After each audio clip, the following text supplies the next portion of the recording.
Hi everyone, this is the Cosmic Reader here, and today let me tell you about my time in Baltimore Comic-Con 2025. Now, this isn't the first time I visited a comic book convention. It's not even my first time at Baltimore Comic-Con, but it was really fun walking around and seeing people present their art and costumes, which looking at all the cosplay in the convention makes me really appreciate all the time and effort it really took for them to make these suits as real and as cool as possible. I had a lot of fun talking to all these creatives, asking them questions and getting to know a little bit about them. I've met people like Brian Stelfreeze, who was the artist who worked alongside the author Ta-Nehisi Coates on the Black Panther run, A Nation Under Our Feet. I told him that his design on the Black Panther is probably one of my favorite designs in comic books when it comes to the character. I also met Jeff Loeb, who worked on popular stories such as Batman The Long Halloween and Spider-Man Blue. He also was the guy who helped produce a lot of the Marvel series that used to be on Netflix before they jumped over to Disney Plus. Right here, signed by Jeff Loeb.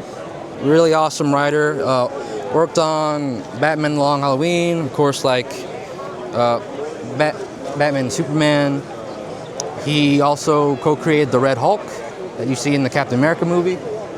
Here's Rick Leonardi, who is the penciler for the original first issue of Spider-Man 2099. So he helped create the design for Miguel O'Hara's Spider-Man, which I gotta admit, it's a really cool design. He's got the cool skull logo with a web cape, and he looks really menacing. He's sort of the polar opposite of Peter Parker, who, when Peter Parker fights crime on a normal day, he never takes things seriously. But Miguel always takes things seriously. The comic that he signed for me is a comic that I had graded alongside a Stan Lee comic that my sister gave me for my birthday. So having your comic graded means people are going to take a look at that comic and see the condition. So if it's not worn or torn, it seems to be in good shape, almost like nobody has touched it at all, then depending on what the issue is about, whether it be a first appearance of a popular character or a huge event that happened within that specific story, then it could be worth a lot of money. So I can't wait to get these comics back from the mail and show you guys what they're graded. And after that, I'm just gonna put them up on the wall somewhere. Then there's Mark Waid, who worked on a popular run based on the series of Wally West version of The Flash. He also wrote some stories for the Fantastic Four, one of my favorite runs on Captain America, and most famously, the popular Elseworld tale in the DC universe called Kingdom Come, a story on an alternate future where a young new generation of heroes don't truly act like heroes. He was selling copies on the script for that exact story too, and I just had to get it. I'm glad he also put his signature on the script, and it's just so cool to have. It's probably my favorite thing that I ever got from that convention, as a guy who truly appreciates that form of storytelling.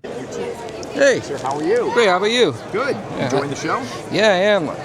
I really find this comic funny because like you had him like be frozen again. Yep. Well, I think to him it's like time travel, right? To him it's like you close your eyes and you open it up and suddenly you're, in the future. Right. So out of all the characters you've written, what's your favorite?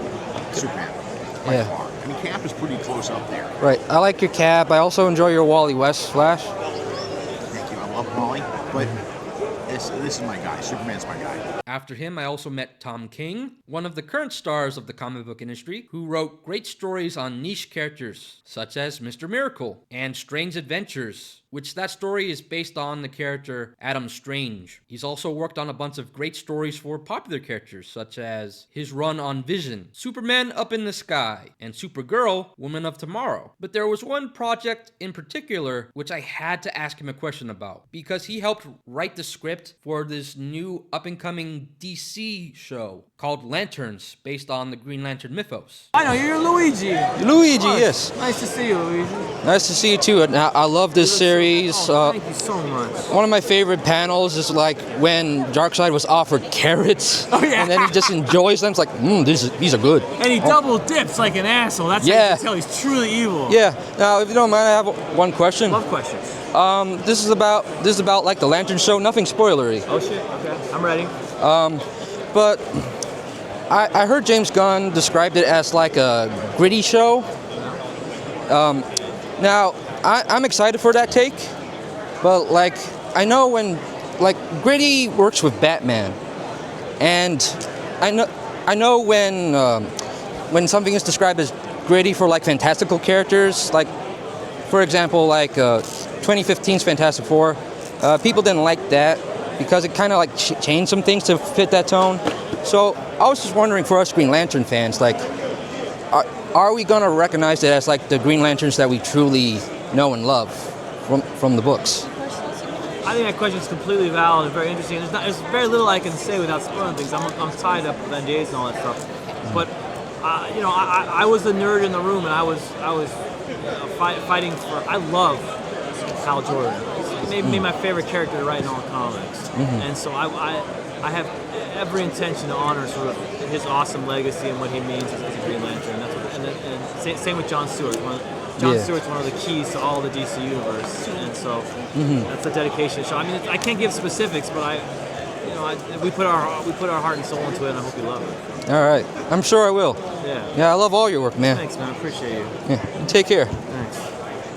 Take care. So that was everything in Baltimore Comic-Con, in which I really had fun there. These conventions are just a nice event that like-minded people like me go to just hang out, dress up like whoever we want to dress up as, meet and share our passion with so many people, whether it be these famous creators, actors, or even just random people walking by. I'm glad that I got to talk to the people that I wanted to talk to and was able to get the questions I wanted to ask out of the way. With that being said, subscribe to the Cosmic Reader and hit the notification bell so that you can be notified for whenever I upload my next video. Leave your thoughts in the comments. Share these videos with anyone who enjoys superheroes. And until next time, I'll see you in the cosmos.